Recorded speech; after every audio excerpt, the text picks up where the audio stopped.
ॐ भद्रं कर्णेभिः शृणुयाम देवाः भद्रं पश्येमाक्षभिर्यजत्राः स्थिरैरङ्गैस्तुष्टवांसस्तनूभिः व्यशेम देवहितं यदायुः स्वस्ति न इन्द्रो वृद्धश्रवा स्वस्ति न पूषा विश्ववेदाः स्वस्ति नस्तार्क्ष्यो वरिष्ठनेमि स्वस्ति नो बृहस्पतिर्दधातु। ओम शांति शांति शांति। गौड़पदी मांडुक्य कारिका के अद्वैत प्रकरण में 38 कारिका पढ़ना हो गई हैं और 39 ही आज पढ़ेंगे। परंतु क्या हुआ है अब तक कि अद्वैत को खूब अच्छी तरह से समझा करके बोध उसका ग्रहण करा करके फिर 33वीं कारिका में उन्होंने हमें बताया कि 32वीं कारिका में 32वीं कारिका में बताया आत्म सत्यानुबोध है ना, यही साधना उन्होंने बताई। आत्म सत्यानुबोध की साधना हमें करनी है। उसके कारण जो है आत्मा ही सत्य है, बाकी असत्य है, ये आत्म सत्यानुबोध हो गया। इसलिए हमारे चिंता के कोई विषय नहीं रहते। विषय नहीं रहते तो हमारे अंदर चिंता करने वाला नहीं बनता, तब हमें समाधि हो जाती है। और उस समाधि में क्या होता है इसका वर्णन उन्होंने 38वीं कारिका तक बहुत बढ़िया रीति से किया। अद्वैत ज्ञान का ये हो गई कुंजी। अब साधना की डिटेल्स काफी अभी बताने बाकी है। यानी जब हम आत्मसत्य बोध अप्लाई करते हैं, हमारे मन में क्या क्या मैदा होता है, क्या बाहर निकलता है सारा, इससे कैसे डील करेंगे हम, ये अभी बाकी है। अब यहाँ पर पहले उन्होंने क्या किया है 39वीं कारिका में कि जो साधना उन्होंने बताई आत्मसत्यानुबोध, उसका एक नाम दे दिया। और नाम से वो एक, जैसे पूरी दर्शन को उन्होंने आजादवाद बोला है, ऐसे ही साधना का एक नाम उन्होंने दे दिया। और उस साधना का नाम दिया है, पढ़ते हम लोग, अस्पर्श योगो वै नाम दुर्दर्शा सर्वयोगी भी योगिनो बिभ्यति अस्मात् अभये भय दर्शिना। उन्होंने पहले कहा था कि द्वैतियों से हमारी कोई लड़ाई नहीं है, उनका पार्टली ट्रूथ है। परंतु साधना प्रैक्टिकल जब बताएंगे तो कंपेयर एंड कॉन्ट्रास्ट की मेथड बहुत आवश्यक है बताना। पहले जैसे उन्होंने कहा था कि उपासना करके जाएंगे ये तो कृपणता हो जाएगी, इसी तरह साधना में हमारे द्वैत नहीं घुसना चाहिए। साधना सुनते ही हमें कुछ करना है ऐसा जो भाव आ जाता है, ये द्वैत नहीं घुसना चाहिए। इसलिए कंपेयर एंड कॉन्ट्रास्ट पे शुरू कर रहे हैं पहले। बहुत इंपॉर्टेंट ये प्रसंग है सारा, प्रिंट लगी नहीं हमें, चल लाना पड़ेगा। तो ये कंपेयर एंड कॉन्ट्रास्ट यहाँ पर शुरू कर रहे हैं। इसलिए कह रहे हैं कि वही निश्चित रूप से इसका नाम स्पर्श योग है। योग माने तत्प्राप्ति उपाय, योग माने कोई जोड़ना जड़ना नहीं, योग माने तत्प्राप्ति उपाय। इसका नाम है स्पर्श योग। स्पर्श योग माने हमारे जो भी संबंध है निकालने हैं ना, इसका नाम स्पर्श योग। सीधी बात है, हमारे कुछ जोड़ना नहीं है, कुछ करना नहीं है, जो हमारे ऊपर क्रस्ट जमा है सारे, उसको निकाल देना, यही साधना है ना। इसलिए उसका नाम दिया है स्पर्श। स्पर्श जो है हमारे सब छुड़ा देने हैं, यही योग है। इसलिए का निश्चित रूप से इसका नाम तो स्पर्श योग है। फिर कहते हैं सर्व योगी भी दूरदर्शन। अब सर्व में हमें जोड़ना पड़ेगा क्या, इस वेदांत को समझे बिना जो भी कितने मार्ग हैं सारे, उन लोगों को इसका पता ही नहीं है। उन लोगों को ये मुश्किल लगेगा या ऐसा उनका मन पहुंचेगा ही नहीं। सर्व योगी भी दूरदर्शा। ये योग जो है वो जितने प्रकार के साधक अपने को मानते हैं लोग, इसलिए सर्वयोगी भी कहा है। अपने को साधक मानने वाले जितने हैं उन सबके लिए इसका पता चलाना ही मुश्किल है, इसको समझना ही मुश्किल है, क्योंकि अपने अपने द्वैत भाव से भरे होते हैं। अब खास इसमें फिर तीसरे में देखो, योगी शब्द के तीन अर्थ हैं यहाँ पर। इस श्लोक में तीन बार योगी शब्द का प्रयोग है। एक बार योगी नहीं, योग शब्द का प्रयोग है, स्पर्श योग। तो जो वेदांत के अनुसार साधना है, इसका नाम हो गया स्पर्श योग। सर्वयोगी भी, इसको छोड़ करके जितने योगी हो योगी हो गए। अब तीसरे में जो योगी है ये पतंजलि योगी। पतंजलि योगियों की अट्रैक्शन आदमी को सबसे ज्यादा होती है, क्योंकि उसमें कुछ करना होता है ना, नाक बंद करो, ये करो, वो करो, ऐसा ध्यान करो, ऐसा ध्यान करो। इसलिए उसी को बहुत से लोग योग समझते हैं। आज भी भारत में अभी योगा तो छोड़ दो, हठ योग, पर योग कहा कि भाई प्राणायाम प्रत्याहार ध्यान धारणा, यहाँ तक कि यहाँ अनुवाद में मैं बताऊंगा। इसी कारिका के अनुवाद में इतना ब्लंडर किया है, तुम लोग का हिंदी अनुवाद है ना, उसमें करेक्शन कर लेना हो, आएंगे हम, मैंने भाष्य के अनुवाद में। तो इसलिए ये पतंजलि युगों का अट्रैक्शन सबसे ज्यादा है। तो उनकी बात करके कर, वो तो डरते हैं इससे, बिभ्यति अस्मात्, और फिर टॉन्ट कर रहे हैं उनको। अरे जो रियली अभय है उससे डरते हो तुम? समझ में आया ये प्रकार?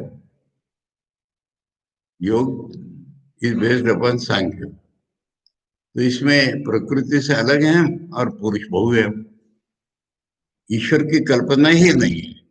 यद्यपि पतंजलि योग को शेश्वर सांख्य कहते हैं लोग, पर हम लोगों ने पढ़ा ना, देखा ना, ईश्वर क्या है पतंजलि योग में मालूम है? तुम लोग नहीं थे हमारे योगा के क्लास, याद है? नहीं। पुरुष विशेष। तो पुरुष विशेष में हम तो खत्म नहीं हो जाएंगे ना। मैंने वेदांत का पुरुष दो रूपों में हम जानते हैं। सृष्टि से प्रलय करता है वो, और समष्टि रूप है ना, हम सबका योग है ना वो। अब समष्टि में अगर कोई पुरुष मानो, तो व्यष्टि पुरुष तो रहेगा ही नहीं ना। इससे डरते हैं।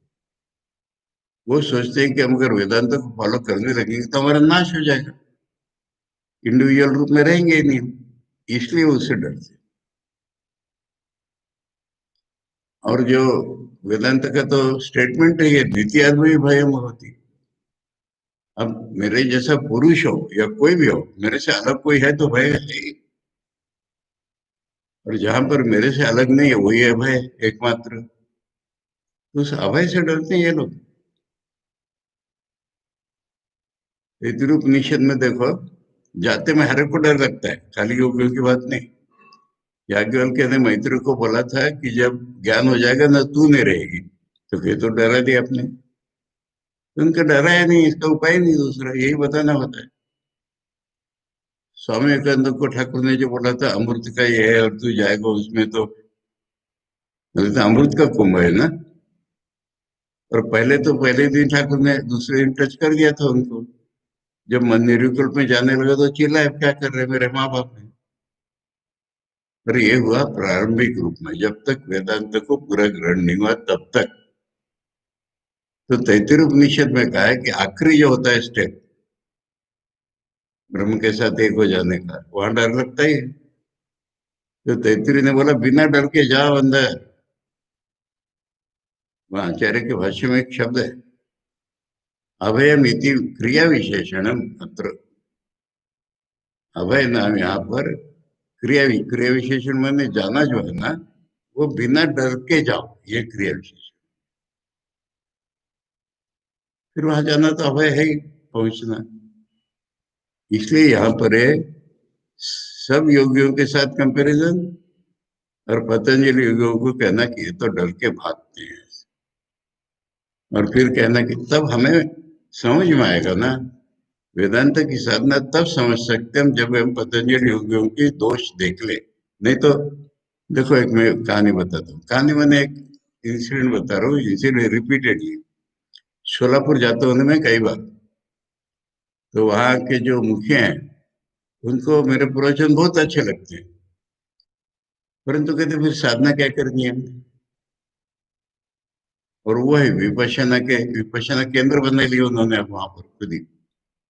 और विपश्यना कैंप तो कई बार अटेंड किया है उन्होंने, इगतपुरी में जा करके, ये वो महीना महीना 10 दिन। फिर उनसे पूछो उससे क्या मिला है आपको? कहते इससे सब दोष निकल जाते, मेरे 20% निकल हुए। इतने साल से विपश्यना कर रहे, 20% दोष निकलने से क्या होता है? पर कुछ करना है ना वहां पर भी। अब ये तो पतंजलि योगी की बात नहीं है ये। पर कहते वेदांत तो सुन लिया, फिर कहते फिर हमें क्या करना है? पंजाब में, ये हम लोगों के भी जीवन में है। पंजाब में ये बात बहुत है, हम ब्रह्मास्त्र भी जानते हैं, पर करना क्या है? अरे कुछ करना नहीं है, करना रोकना है। इसको स्पर्श योग बोला है। अब पतंजलि भी कहेंगे कि हमको चित्त वृत्ति का निरोध करना है, परंतु फल क्या मिलेगा? हम अलग रहेंगे, तुम अलग रहोगे। वो तो डरते हैं इससे। यानी ईश्वर कल्पना, समष्टिभूत ईश्वर कल्पना वेदांत की सेंट्रल है। जो कहते वेदांत में ईश्वर ही नहीं है तो पागल है। तो ये ईश्वर कल्पना जहां नहीं है, हमने देखा गौड़पाद जी कितने भक्ति से भरे हुए हैं, हर जगह भक्ति के लिए आते हैं। ये है इस कार्य का अर्थ। आचार्य का भाष्य पढ़ेंगे। यद्यपि इदम इत्थम परमार्थ तत्वम, ये परमार्थ तत्व ऐसा है। कैसा? जो समाधि में उन्होंने वर्णन किया वो। स्पर्श योगो नामायम, इसका नाम है स्पर्श योग।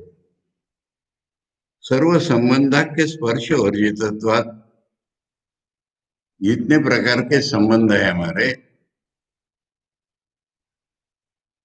संबंधाख्य स्पर्श माने स्पर्श का अर्थ है संबंध। संबंध नाम के जो स्पर्श है हमारे, इनको वर्जितत्वात्, ये इसमें नहीं है, इसमें छोड़ना है। स्पर्श योगो वही स्पर्श योगो नाम, वही स्मर्यते प्रसिद्धम उपनिषत्सु। उपनिषद में शब्द है कि नहीं, ढूंढना पड़ेगा। पर आचार्य कह रहे सारे इसमें है स्पर्श योगो वही नाम, तो वही को बोल रहे हैं। ये तो उपनिषदों में प्रसिद्ध है ना ये स्पर्श योग, सर्व उपनिषदों में प्रसिद्ध है। जैसे पतंजलि काल लगेगा, ऐसा कठोपनिषद का वचन है ना। यथा क्या, ज्ञानानि मनसा आसो, क्या है उसका पहला शब्द? यदा सर्वे ज्ञानानि मनसा सह बुद्धिश्च न विचेष्टति तामाहु परमाम गति।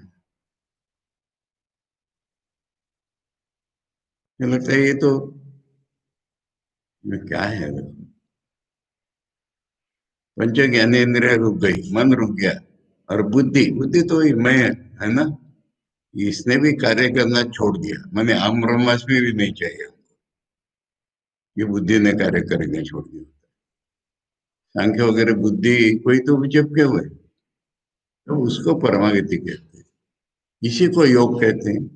अगले मंत्र में ताम योग मिति मनन्ते स्थिराम इंद्रिय धारणा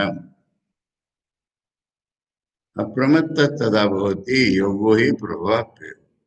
यानी हम जो योग कोशिश करते, होता है नहीं होता है, यहाँ पर अब अप्रमत्त हो गया। अब उसको कुछ केयर एंड क्वेश्चन की जरूरत नहीं है।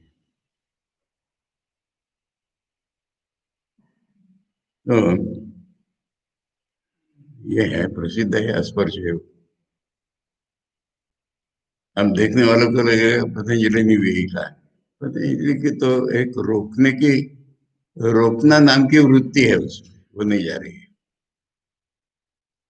तो खैर, पर ये कह रहे हैं कि ये स्मर्यते प्रसिद्ध दुखे न दृश्यते इति दुर्दर्शा सर्वयोगी भी आचार्य सर्व समझा रहे वेदांत विहित विज्ञान रहित ही सर्वयोगी भी। वेदांत ने जिसे बताया वो जो अनुभव है विज्ञान, वो जिसके पास नहीं है ऐसे सारे योगी। वेदांत ने क्या बताया? स्पर्श योग, आत्मसत्यानुभव, ये जिसके पास नहीं है ऐसे सारे योगी। ये दूसरे योगी का शब्दार्थ होगा।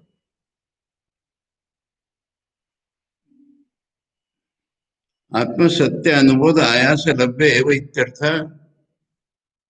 सारा आयास ही इतना करना है कि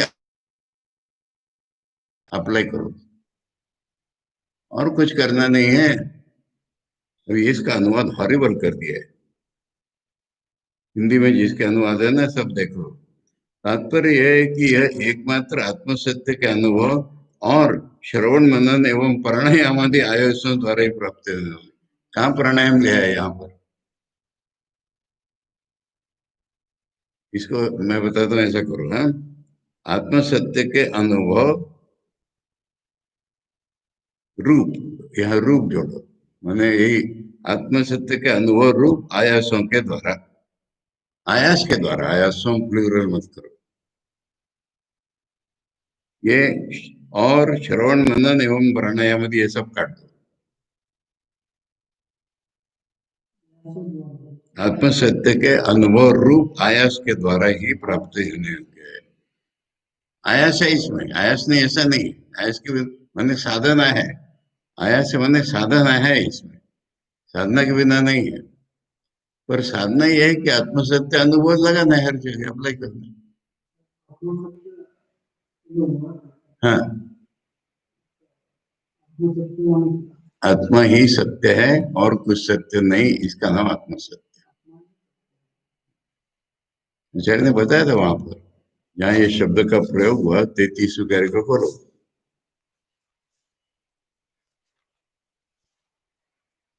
ये तीसरी कारिका का भाष्य देखो।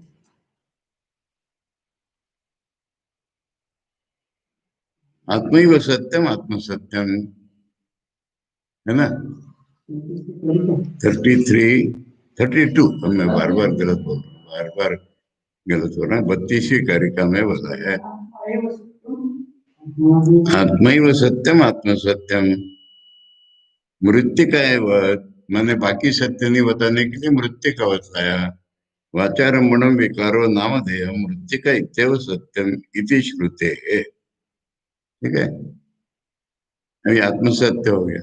अब अनुबोध वही बताया है, तस्य शास्त्राचार्य उपदेशम अनु अवबोधा आत्मसत्य अनुबोध। उसको गुरु ने, शास्त्र ने जैसा सिखाया वो बोध, ये आत्मसत्य अनुबोध। तेन संकल्प अभाव, उसी से फिर सोचने का कुछ नहीं रह जाता है, फिर आग्रह हो जाता है। ये बताया था, साधना का सूत्र जो है ना, इसी श्लोक में अब तक बताया है। इसी को रिफर करके कह रहे हैं कि इसका नाम स्पर्श योग है। यहाँ ले आए ना आचार्य, देखो, आत्मसत्यानुबोध आयास लभ्य एवं इत्यर्थ, आत्मसत्यानुबोध एवं आयास, ऐसा अर्थ होगा उसका। एवं शब्द बाद में लगा है, इतना ही आयास है, आत्मसत्य का अनुभव सब जगह यूज करना, यह आयास। योगिनो बिभ्यति अस्मात्, अस्मात् को कह रहे हैं सर्व भय वर्जिता, तभी जहां भय नहीं है किसी प्रकार का, उसी को डर रहे हैं। आत्मा नाश रूपम एवं योगम माना, इस योग में तो हमारा नाश हो जाएगा, इंडिविजुअलिटी नहीं रहेगी। स्वामी जी वेस्टर्न कंट्रीज में कह रहे हैं, तुम लोग इंडिविजुअलिटी इंडिविजुअलिटी को इतना पकड़े हो, इंडिविजुअलिटी है क्या तुम्हारी? रोज तो बदल रहे हो तुम। इंडिविजुअलिटी खाली इन्फिनिट्यूड में ही होती है और कहीं नहीं होती। जब तुम्हें अनंत स्वरूप प्राप्त हो जाएगा तब कहेंगे तुम एक इंडिविजुअल। वह इंडिविजुअल का अर्थ हुआ कि प्रकाश विशिष्ट रूप में तुम्हारे जीवन में हो रहा है। तुम तो इंडिविजुअल का रोज बदल रहे हो। ये इंडिविजुअलिटी, मेरी इंडिविजुअलिटी नहीं चली जाएगी। स्वामी जी ने इतनी ठट्टा की है इसके कि चोर कहेगा कि मैं चोरी छोड़ दूंगा तो मेरी इंडिविजुअलिटी नहीं रहेगी।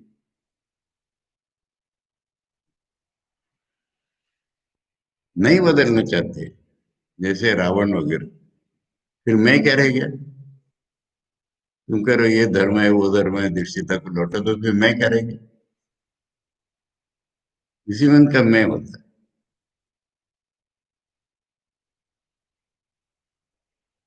सर्व भय वर्जिता तब आत्मनाश रूपम एवं योगम बंधवाना। तो धनेश महाराज ने इतना उल्टा उल्टा समझा था। इसको करे वैनशिक है। वैनशिक डरता नहीं है, वैनशिक अपना नाश ही चाहता है। ये बात तो योगी पतंजलि की उनकी है। इसमें आत्मनाश हो जाएगा ये उनका डर है।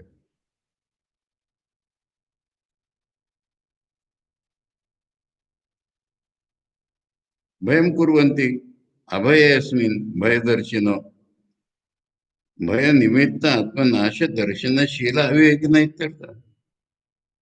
दो बार उसी शब्द का प्रयोग है। पहली बार बोला है कि आत्मनाश भय, दूसरी बार बोल रहे कि आत्मनाश दर्शनशीला। उनका स्वभाव ये हो गया है कि यूनिवर्सल बोलोगे तो इंडिविजुअल का नाश हो जाएगा। अविवेक, अविवेक इत्यर्थ है। अब थोड़ी सी पतंजल योगियों की बात करो। उनके रिजल्ट में क्या दोष है? मालूम है पतंजलि को क्या कहते हैं? सब समय समाधि लगा कर बैठो, तुम्हारी समाधि छूटी कि तुम सांसारिक हो गए। है ना, योग चित्तवृत्ति निरोधा तदा दृष्टु स्वरूप अवस्थान वृत्ति सारूप्यम इतरत्र। समाधि में नहीं रहोगे तो मन में जो वृत्ति हो रही है उसके साथ तुम एक हो जाओगे।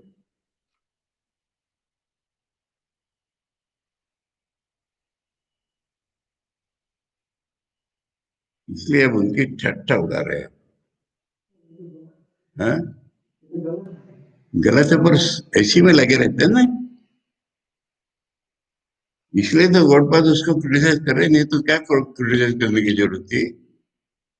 कहीं उन द्वैतियों से हमारा कोई ये नहीं है, शत्रुता ही नहीं है। पर इस रास्ते हम न चले जाएं, इसलिए वो कह रहे हैं ना कि ऐसे मत करो। अद्वैत के पास जब कोई आता है तो वो ढकेल लेते हैं, नहीं तो फिर हम भ्रम में पड़ जाएंगे उसको। शुरू तो चैप्टर की ऐसी किया है कि देखो साधना तो करनी है। अभी यहाँ तो क्लियरली बता दिया कि आयास तो करना है। और आयास इतना है कि आत्म सत्यानुबोध लगाना है, इसको छोड़ के कोई आयास नहीं है। इसीलिए तो उसका नाम स्पर्श योग दिया। परंतु लोग मानते हैं क्या? मैंने बताया ना, अद्वैत तो सुन के बोलेंगे करना क्या है। और बंगाल में जैसे उन दिनों में वेदांत तो सुन के अनुष्ठाने वेदांती नहीं, सिद्धांत वेदांती अनुष्ठाने तांत्रिक। क्योंकि तंत्र में इसी अद्वैत को हाथे नाते, जैसे बंगाली में कहते हैं, ऐसा लगा दिया है। ये माने ये आरती कर रहे हैं ना, ये माने ये, वो माने ये, वो माने ये, भगवान को अर्पण किया तो अनुष्ठान है तांत्रिक। इसलिए सारा रामायण सुन के बोलेगा कि सीताराम की कौन थी। सारा वेदांत सुन के तो ये हुआ, करना छोड़ो, करना छोड़ो। आचार्य ये शब्द कितनी बार ला रहे हैं, मुंडक उपनिषद में ही है ना। करके जो पाया जाएगा वो नहीं चाहिए हमको, स्वरूप चाहिए हमको। तो स्वरूप के ऊपर जो क्रस्ट तय की तय पड़ गए हैं अब तक के अज्ञानवशता, उनको निकालो। और क्या करना है? तुम तो सच्चिदानंद ब्रह्म हो। दूसरी ओर मिस्टेक होती है, हम सच्चिदानंद ब्रह्म है, हमें क्या साधना करनी है? वो ब्रह्म नहीं, वो भ्रम है। क्योंकि आज प्रैक्टिकल लाइफ में तुम सच्चिदानंद ब्रह्म नहीं हो। क्रस्ट पड़े हुए हैं तुम्हारे ऊपर, उनको निकालना है। तो निकालना रूप साधना और कुछ पाना रूप साधना, इसमें फर्क है। और हमारा जो कर्म है उस निकालने रूप साधना के योग्य बनने के लिए कर्म चल। तो अब ये 40 कार्य में देखो, मनसो निग्रह यत्तम अभयम सर्वयोगिनाम दुख क्षय प्रबोधश्च अपि अक्षय शांतिरेव च। ये वेदांत के हमारे जीवन के ये लक्ष्य हैं। क्या? अभय चाहिए हमको। दुख नहीं चाहिए, प्रबोध चाहिए, और अक्षय शांति चाहिए, है कि नहीं? चार जो है एक ही लक्ष्य के चार प्रकार से वर्णन कर दिया। अभय, दुख क्षय। दुख क्षय को बड़ा सांख्य और योग बहुत ज्यादा मानते हैं। आनंद का नाम ही नहीं आता है वहां पर। ठीक है। अभय, दुख क्षय, प्रबोध, जगना, और शांति, ये चार चीजें उनकी मन के निग्रह पर डिपेंडेंट है। उनका निग्रह छूटा ये चारों के। अब जीवन में भी लोग कहते थे वो बड़ी ऊंची अवस्था में थे, अब गिर गए नीचे। किसी किसी साधुओं के बारे में भक्त लोग कहेंगे पहले वो बहुत ऊंची अवस्था में, अब गिर गए। वेदांत का आदमी गिरता नहीं कहीं।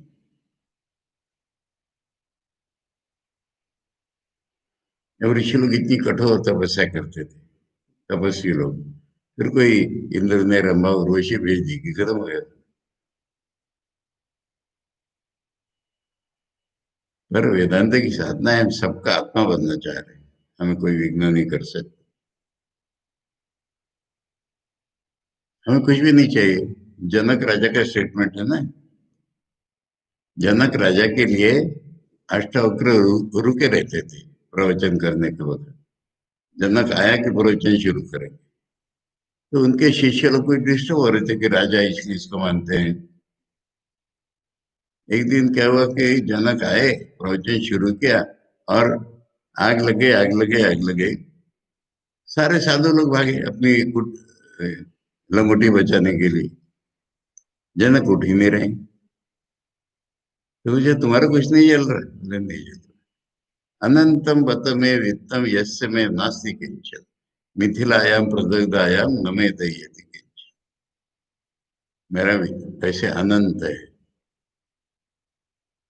जिस मेरे पास कुछ नहीं। अनंतम बत में वित्तम यस्य में नास्ति किंचन, मिथिला जरी तो मेरा कुछ नहीं।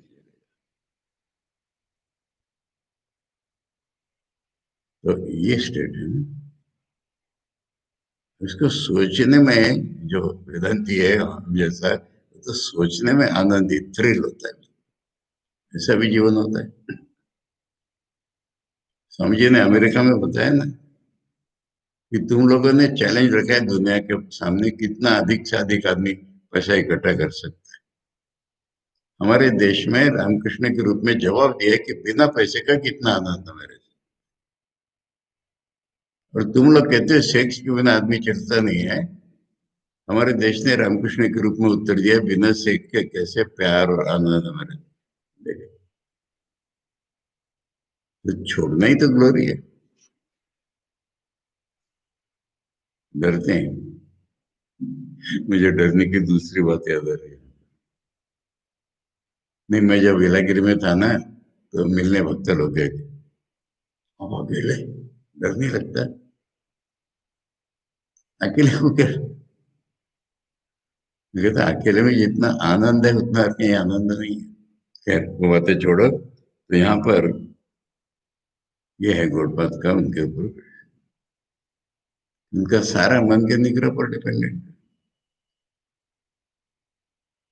आचार्य का भाष्य है, येषां पुनर्ब्रह्म स्वरूप व्यतिरेकेण रज्जु सर्पवत् कल्पितमेव मन इंद्रियादि च न परमार्थत्व विद्यते। तेषां ब्रह्मस्वरूपाणाम् अभयं मोक्षाख्या च अक्षया शांति स्वभावता एव सिद्धा। पहले वेदांतियों की बात रिपीट करके येषाम पुनः फिर ये बात है कि ब्रह्म स्वरूप के व्यतिरिक्त बाकी कुछ नहीं है। कुछ नहीं माने ऐसा नहीं डिनाई कर रहे। रज्जु सर्पोत कल्पितम एवं, रज्जु के सर्प जैसी कल्पनाएं है। मन इंद्रिय सब, मन इंद्रियादि च न परमार्थ तो विद्यते, अल्टीमेटली वो रियल नहीं है। तेषाम ब्रह्म स्वरूपाणाम, जो ब्रह्म स्वरूप हो गए हैं, अभयम मोक्षाख्या, अभय माने मोक्ष नहीं, अभयम और मोक्षाख्या च अक्षय शांति, अक्षय शांति न मिटने वाली शांति, इसका नाम मोक्ष, ये उनके लिए स्वभावता है, वो सिद्ध, स्वभाव सिद्ध है। न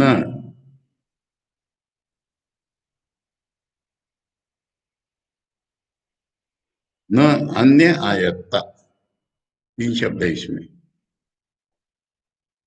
न अन्य आयत्ता दिख रहा है ना।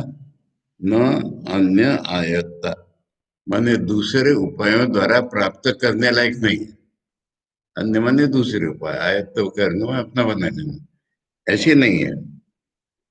नो उपचारा कथंच नहीं दिया, वो चाह वही बोल दिया था कि इसके लिए उपचार नहीं है कुछ। उपचार में नहीं है कि और कुछ करना नहीं उसने भी, न करना ही है वो। ये तो अतो अन्य, इससे जो दूसरे हैं, योगिनो, मार्गगा मैंने अच्छे रास्ते पर चलने वाले, हीन मध्यम दृष्टि हो, हीन दृष्टि व मध्यम दृष्टि, वे ब्रह्म से भेद मान रहे हैं। इसलिए मनो अन्य आत्म व्यतिरिक्तम आत्म संबंधी पश्चिम, मन को कैसा देख रहे हैं वो, आत्मा से अलग है पर आत्मा से कनेक्टेड है। देखो ना, हम सबके मन को क्या विश्लेषण करके गड़बड़ दे रहे हैं। आत्मा शरीर नहीं, इंद्रिय नहीं, मन नहीं, आत्मा अलग है। पर समा और अगर हम जुड़ गए इससे, ये तो पुनर्जन्म होगा ना इसका। तो मन को जो आत्मा व्यतिरिक्त आत्म संबंधी पश्यंती, ये दिखता है उनको। पश्यंती बने ऐसे सोचते हैं, ऐसा फील कर, ऐसा बोध है उनका। येषाम आत्मसत्य अनुबोध रहता नाम, फिर वो शब्द आ गया, आत्मसत्य का अनुभव नहीं है, उनकी बात चल रही है। मनसो निग्रहात्म अवयम सर्वेशम योगिना, उन सब योगियों का अभय जो है मन के निग्रह पर डिपेंडेंट है। मनसो निग्रह आयत्तम, वो आयत्त शब्द। किंच दुख क्षयोपी, नहीं आत्म संबंधी ने मनसी प्रचलित है, दुख क्षय अस्ति अविवेकी ना। मन आत्मा नहीं है, मन आत्मा से संबंधी है। तो जब मन का आत्मा से संबंध छूट गया, आत्मा का मन से छूट गया नहीं करे, मन का जब आत्मा से संबंध छूट गया, वो चलने लगा, तो फिर दुख क्षय नहीं होता अविवेकियों का। किंच आत्मा प्रबोधो अपनी मनोनिग्रह, आत्मा का जो ज्ञान हो रहा है उनको, वो भी माइंड के कंट्रोल से ही हो रहा है। तथा अक्षय भी मोक्षाख्या शांति तेषाम मनोनिग्रह, अक्षय शांति भी अक्षय तब तक है जब तक मन का निग्रह।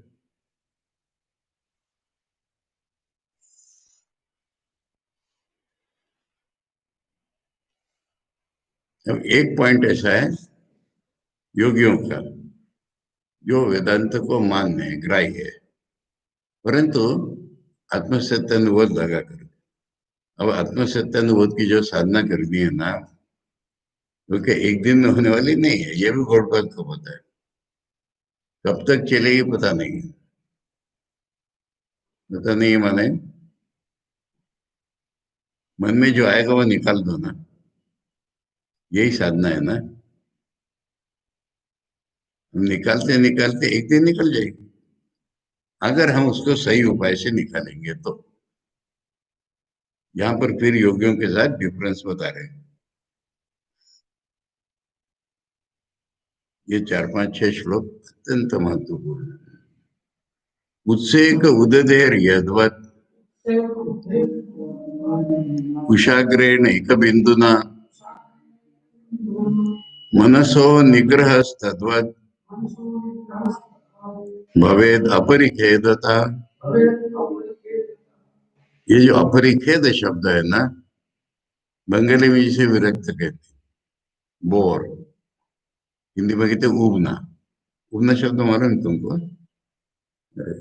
तुमको मालूम है? ये करते करते उब गया, बंगाली में कहेंगे हाँ, उब, विरक्त हो गया ची को हिंदी में बोलते उब गया, अंग्रेजी बोलो में बोर हो गया ची।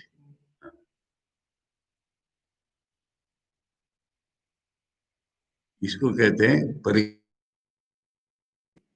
गीता के 6ठ अध्याय में इसकी बहुत समानता है, गौड़पाली है इसकी। अनिर्विण्ण चेतस है ना गीता में। निर्वेद माने तो वैराग्य ना, अनिर्विण्ण चेतस मैंने बिना वैराग्य के, बिना विरक्ति के, जिसे बंगाली में विरक्ति के, ये करना पड़ेगा। पर इसको अगर योग्य उपाय से करोगे तो एक दिन ही खत्म हो जाएगा। अब खत्म होएगा तो दोबारा नहीं आएगा। यही तो अभी तक बताया उन्होंने, ग्रहो न तत्सर्ग न, ये बताया ना समाधि करो, अब उसमें दोबारा नहीं आने वाला है। ये फर्क है। तो ये जो श्लोक है ना, इसमें कोई निंदा सूचक शब्द नहीं दिख रहा है, जैसे अभी तक देखा ना, और डरते हैं ऐसा वैसा। ये स्टेटमेंट जैसा दिख रहा है, क्योंकि ये वेदांत को मानने हैं।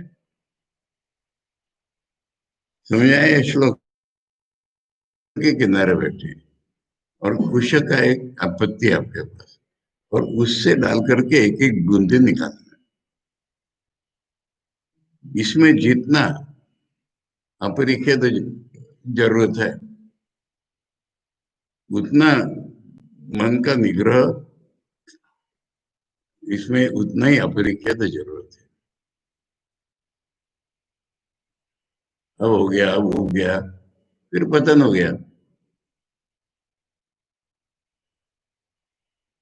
प्रैक्टिकल फील्ड में बोला तो एक ब्रह्मचारी महापुरुष जी से कहते बहुत साल से ब्रह्मचारी हूँ, कहते संन्यास दे दो। वो कहते बहुत साल से ब्रह्मचारी नहीं रह सकते तो जा शादी कर ले मुझे। वे बिना थके हुए करना होता है। गीता नहीं है ना यहाँ पर किसी की, श्लोक याद है? एनीवे, वो खोल के ही पढ़ना पड़ेगा। हाँ, चैप्टर आज खत्म नहीं हो पाएगा, कल पढ़ेंगे। तो भवेद माने होता है, इसमें योगी योगी का नाम नहीं दिया है। समुद्र का पानी कुश के अग्र से एक एक बिंदु निकालने पर जैसा अपरिच्छेदता होता है, ऐसा ही मन का निग्रह भी उसी प्रकार अपरिच्छेदता होता है।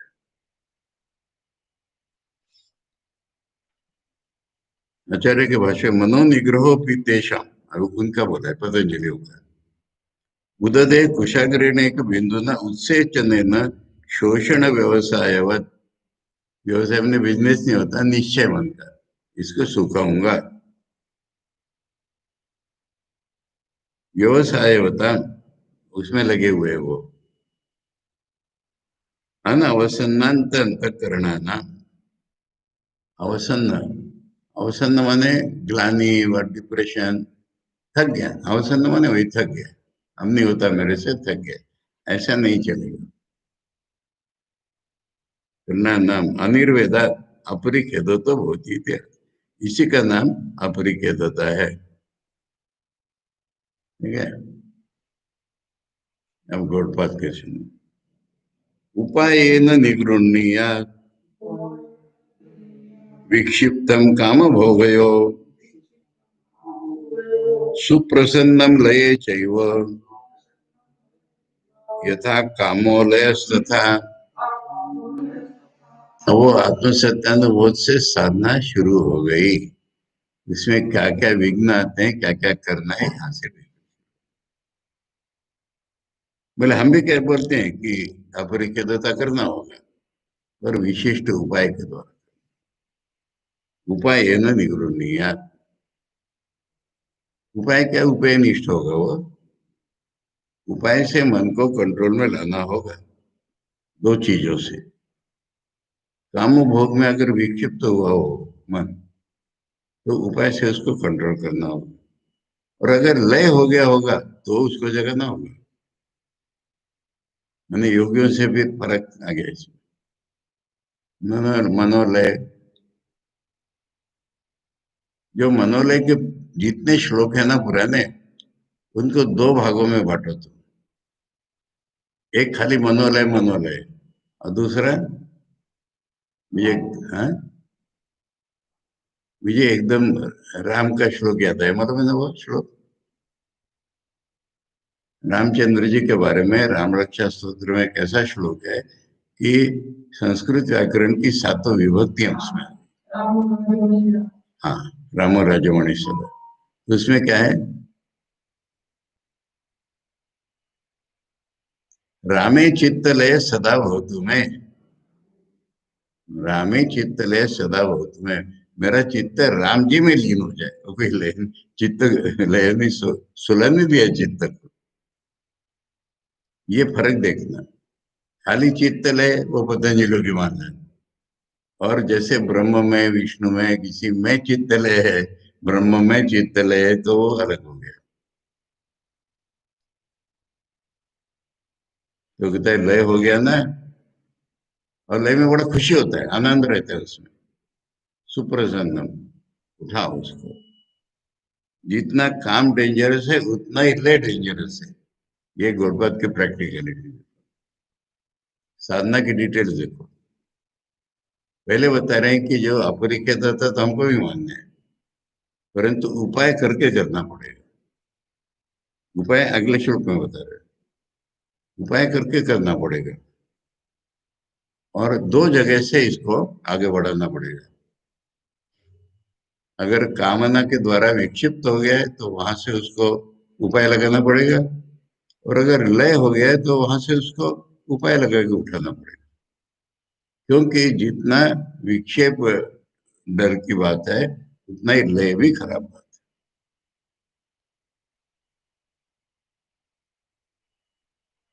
है। आचार्य का भाष्य, किम अपरिचिन्न व्यवसाय मात्र में मनोनिग्रह उपाय। देखो, इसको भी क्रिटिकली समझ लो। क्या अपरिचित मनोनिग्रह ही केवल उपाय है? यानी उतना मानने है ना इनको,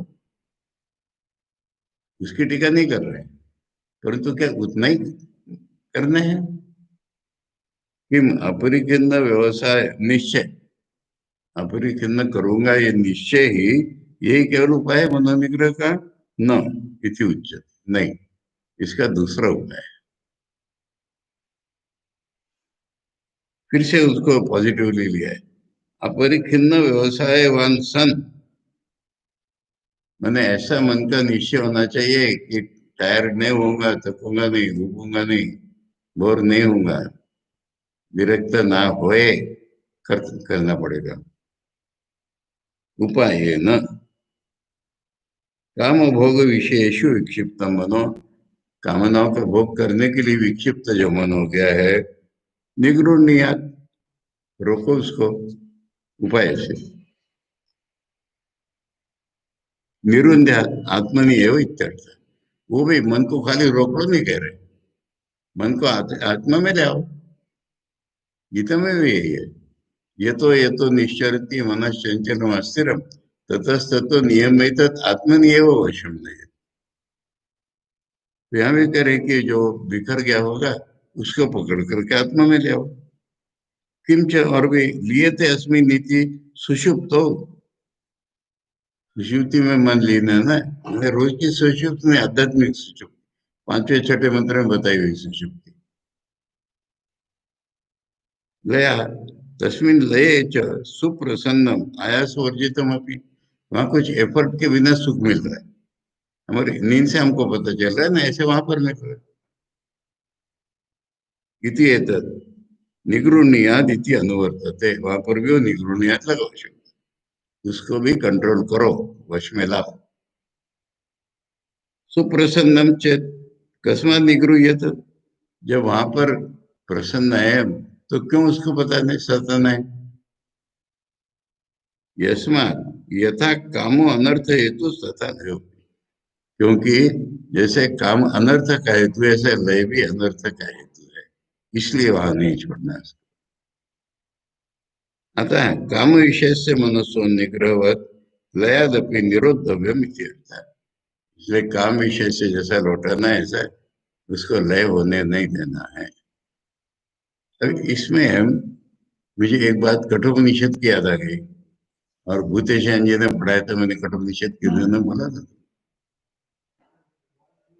हाँ? लय, हाँ, मन का सो जाना।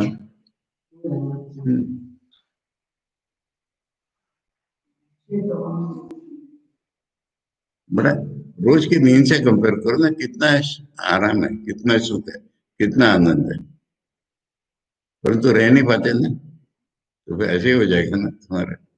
वहां पर चेतोमुख बोला था पांचवें छठे मंत्र में, यानी उसका मुंह तो इधर है, फिर आ जाएगा। शांत अवस्था हो गई, उसको यूज करो कि अरे तीनों में तो मैं ही था, सब करके उसको बाहर निकालो।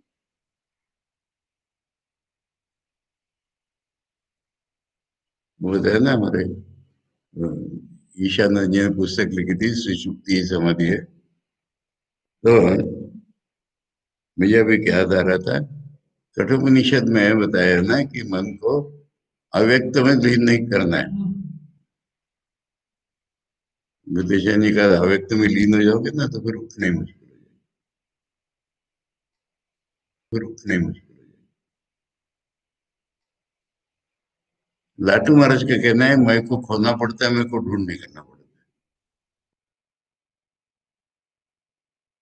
ये मैं का नाश होगा ना अंतिम में, तब तक चिपके नहीं बैठना चाहिए, ढूंढ नहीं करना पड़ता। उनके प्रैक्टिकल सब सवाल समझ, ध्यान करते करते मैं गायब हो जाता है, गायब होने से नहीं चलेगा, ढूंढ के निकालो उसको फिर। यानी वैसा हो, वही लीन हो जाता है, सो जाता है। जैसे मैंने बताया था ना, मैं सस्पेंडेड रहता है, प्रेसिपिटेट ने भी सॉल्यूशन दी, ऐसा रहता है। वो पुराणों में या वो देवों के देव महादेव सीरियल आ रहा था ना, उसमें तो सती को योग निद्रा में सुला दिया किसी ने, उठेगी नहीं वहां से कभी, फिर शिव जी ने आके उसको उठाया।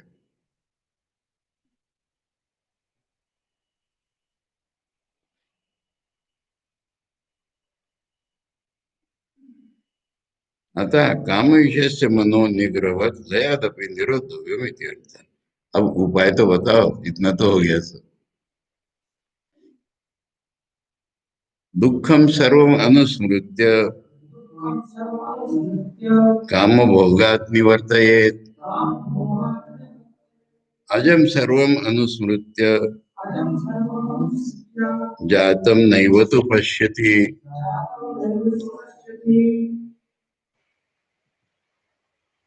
उपाय दुहेरी उपाय। काम भोग के लिए जा रहा है, दुख है, ये बताओ उसको। अरे कामना का अंत दुख में ही होगा, क्योंकि द्वैत है वहां पर। और एक बार वो वापिस आ गया तो बोले है ही नहीं कुछ, अजय है, अजय ब्रह्म को छोड़ के कहीं कुछ नहीं है, ऐसा उपाय है। ये ब्रह्म के स्वरूप के अनुसार है ना। अनुस्मृत्य माने ब्रह्म के स्वरूप के अनुसार याद करो कि सब कुछ दुख है, सुख तो ब्रह्म ही है खाली। और वहां से लौटा कि फिर सोचो सब कुछ तो अजय ब्रह्म ही है, वही ट्रांसेंडेंट इवेंट दोनों ही लगाना है, सब कुछ तो ब्रह्म ही है, ऐसा सोचोगे ना, तो फिर जन्म माने ये द्वैत दिखेगा ही नहीं तुमको। वो पहले बोल दिया था कि जैसा ऐसा मन हो जाता है अमनी भाव, ये अमनी भाव हो गया। सब कुछ ब्रह्म है ऐसा सोच करके तुमको कुछ ब्रह्म से अलग दिखेगा ही नहीं। उसके पहले ही है कि काम भोग के कारण अलग अलग दिख रहा है, उसको दुख बता करके लौटा, और फिर ये सोचो कि ब्रह्म तो आ जाए ना, कहीं कुछ नहीं है ना, सारा ब्रह्म ही है ना, बिना जन्म हुए सारा जन्म है ना, तो फिर कहाँ जाएगा मन?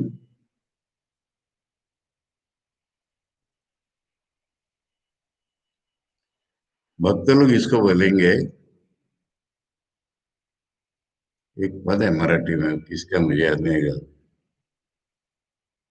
भीमसेन जोशी बहुत बढ़िया गाता है। मैं मराठी बोलूंगा, देखो समझ में आता है कि नहीं। आता कोठे धावे मन तुझे चरण देखी लिया। समझ में आ रहा है? अब मन कहाँ दौड़ेगा, तेरे चरण देख लिए ना। ये अजम सर्वम का ही कारण।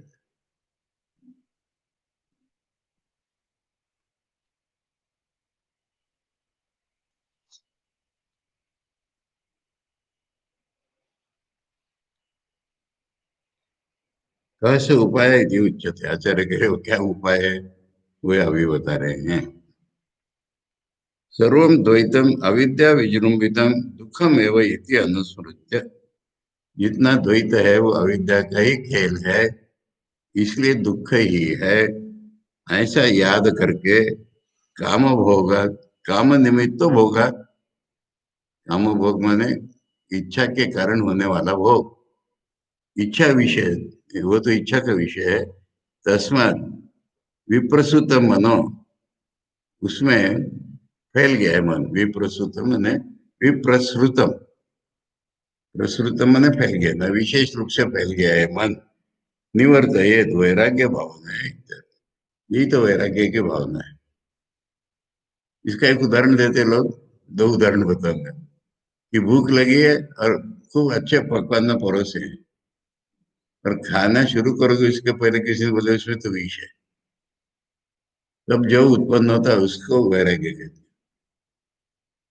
और दूसरा मराठी संतों के पद में वो बोल दूंगा, जेणे मक्षिका भक्षिली जाणीवेची तया भोजनाची रुचि प्राप्त घ्यायची। यानी भोजन करने बैठे हो और मक्खी घुस गई तुम्हारे मुंह में, पेट में, अब उसको भोजन की रुचि नहीं लगी, ऐसा वैराग्य होता है। तो विप्रसृत मनो निवर्तयत वैराग्य भावना इति अर्थ। ये वैराग्य भावना ये तो ब्रह्म के स्वरूप के अनुसार है। अजम ब्रह्म सर्वम, अजो ब्रह्म ही सब कुछ है। इति एतत् शास्त्र आचार्य उपदेश तो अनुस्मृत्य। ये शास्त्र ने बोला, ये गुरु ने हमको सिखाया है, इसकी याद करके तद विपरीतम द्वैत जातम नहीं हो तो भाषा। उसके विपरीत जो द्वैत जात माने द्वैत प्रकार की चीजें, वो दिखता ही नहीं फिर उसको। अभाव क्यों नहीं दिखता? वो इंद्रियों का काम छोड़ दिया, मन का काम छोड़ दिया, इसलिए नहीं, है ही नहीं, इसलिए नहीं दिखता। अद्वैत का वर्णन ही इस प्रकार करते, द्वितीय अभाव, दूसरा ही नहीं। ये एकमेव ब्रह्म सर्वत्र है। अभी आगे नहीं बढ़ पाएंगे।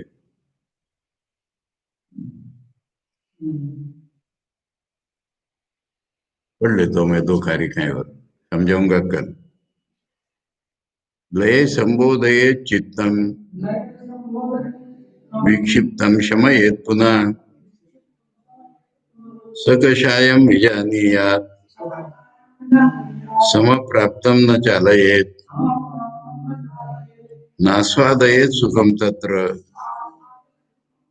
निस्संगा प्रज्ञया भवेत निश्चलम निश्चरश्चित्तम एकीकुर्यात् प्रयत्नतः। अगर लय हो गया तो जगाओ, विक्षिप्त हो गया तो पुनः शमन करो। और एक अवस्था ऐसी होती है कि आगे नहीं बढ़ रहा है, कोई कामना नहीं है, लय भी नहीं हुआ है, परंतु आगे नहीं बढ़ रहा है, समझ लो कि कोई तो भी पुरानी आसक्ति कहीं अड़ी हुई है। बस जानना ही वहां पर है। फिर जब समता प्राप्त करने लगे तो उसको चलाना नहीं, वहां पर अत्यंत सुख होगा, उसको भोगना नहीं। विजडम प्रज्ञा के द्वारा निस्संग हो जाओ। चित्त जो है निश्चल निश्चल होना चाहिए, उसको एकीभूत करते हैं। ये तो सब आयास है ना, आत्मसत्य आयास। यदा न लीयते चित्तम न च विक्षिप्यते पुनः अनिंगनम अनाभासम निष्पन्नम ब्रह्म तत्तदा। जब चित्त लीन भी नहीं होगा, विक्षिप्त भी नहीं होगा, कपेगा भी नहीं, उसमें कोई आभास उत्पन्न नहीं होगा, तो वो चित्त ही ब्रह्म रूप में हो जाएगा। अलग तो है ही नहीं ना, ब्रह्म ही सब रूपों में दिख रहा था ना। मन ब्रह्म से अलग है, ब्रह्म से संयुक्त है, ये नहीं है वो, ये तो ब्रह्म ही मन था। ऐसा जब मन हो जाएगा तो ब्रह्म रूप में निष्पन्न हो जाएगा। ओम भद्रम कर्णे शृणुयाम देव, भद्रम पश्येमाक्षभिर्यजत्रा, स्थिरैरङ्गैः सुष्ठुवंशस्तनूभिः व्यशेम देवहितं यदायुः। स्वस्ति न इंद्रो वृद्धश्रवा, स्वस्ति न पूषा विश्ववेदा, स्वस्ति नस्तार्क्ष्यो अरिष्टनेमि, स्वस्ति नो बृहस्पतिर्दधातु। ओम शांति शांति शांति। हरि ओम तत्सत।